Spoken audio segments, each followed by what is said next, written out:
Spurgeon here with RevZilla, and today we are in beautiful Sevilla, Spain. It's bright, it's early, it's a little bit chilly, but we are riding the all-new Triumph Street Scrambler, and it is a great, beautiful day to be on a motorcycle.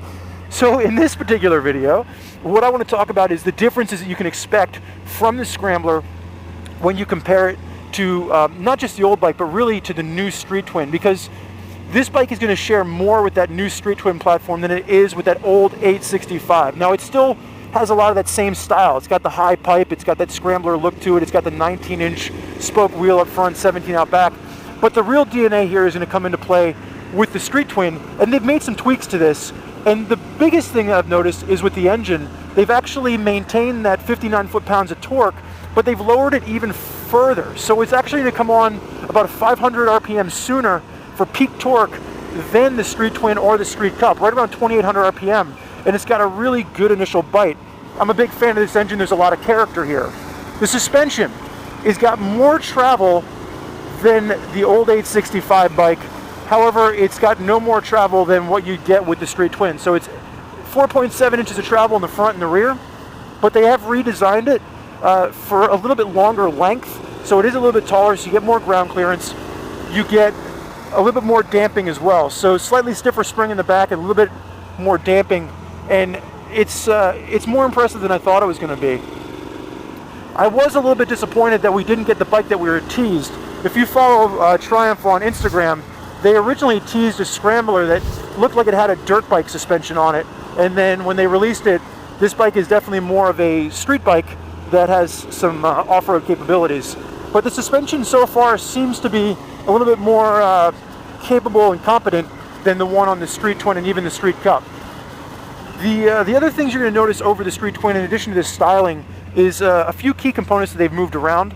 One is the foot pegs. They've actually pushed them forward a little bit, which makes the bike easier to stand on. You have the taller, wider handlebars, so it's ergonomically more comfortable.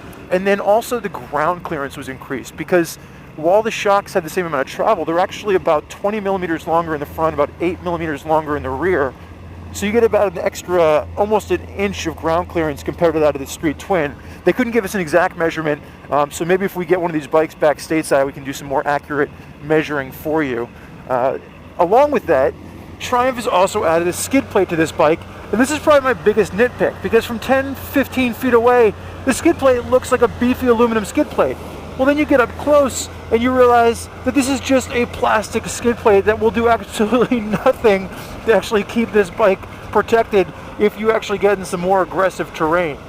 Now, there is going to be a radiator guard up front, but I'd probably want to go ahead and beef that up too if I was planning on using this bike in anything more serious than just some light gravel roads. So just keep that in mind. So with that being said, let's see if we can do a little bit of off-roading here for you, and we'll see how this looks. So I'm excited we got to at least find some dirt and gravel here in Spain to play on with the Scrambler. And the cool thing about this bike is, unlike the Street Twin and the Street Cup, is that you can actually turn ABS and traction control both off with this motorcycle. The issue that I did have with it was that traction control resets as soon as you turn the key off. So that's a little bit of a bummer. You just have to remember to constantly reset it.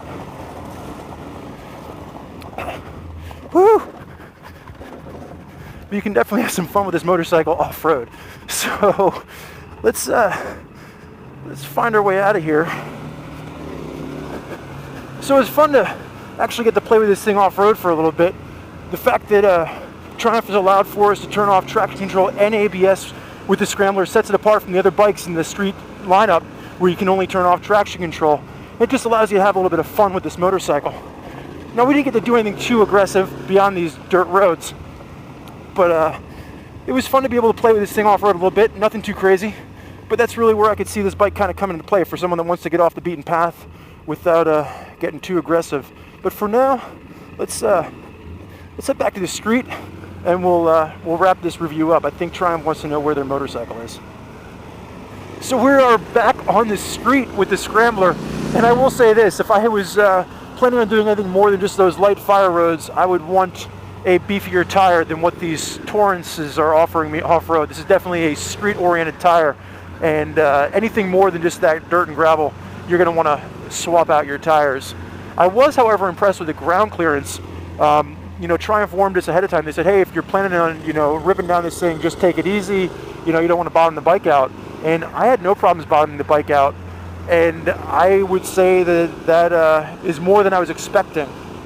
But the one place that I found the ground clearance to be a little bit lacking was actually here on the street. If you're heavy-handed with the throttle, you'll probably notice you're going to be scraping pegs a lot sooner than you thought. And I'm doing it right there. It's just a little bit lower to the ground than I would have expected.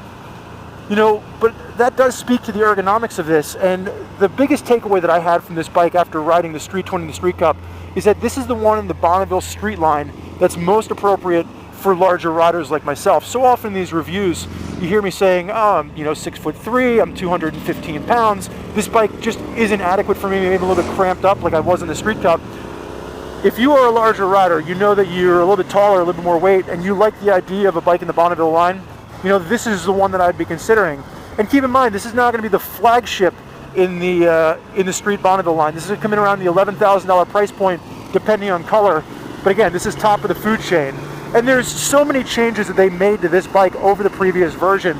And I got a lot more into detail with the written reviews. So if you want all the facts on how this bike is, different from its predecessor and what you can really expect from this ride, head over to Common Tread where you can read my first ride review of the Scrambler. And while you're there, make sure to subscribe to us on YouTube, because like I said, we've got a ton of content rolling out for 2017, from first ride reviews to full bike reviews to product reviews, gear reviews, and how-tos. We've got a ton of content for the new year.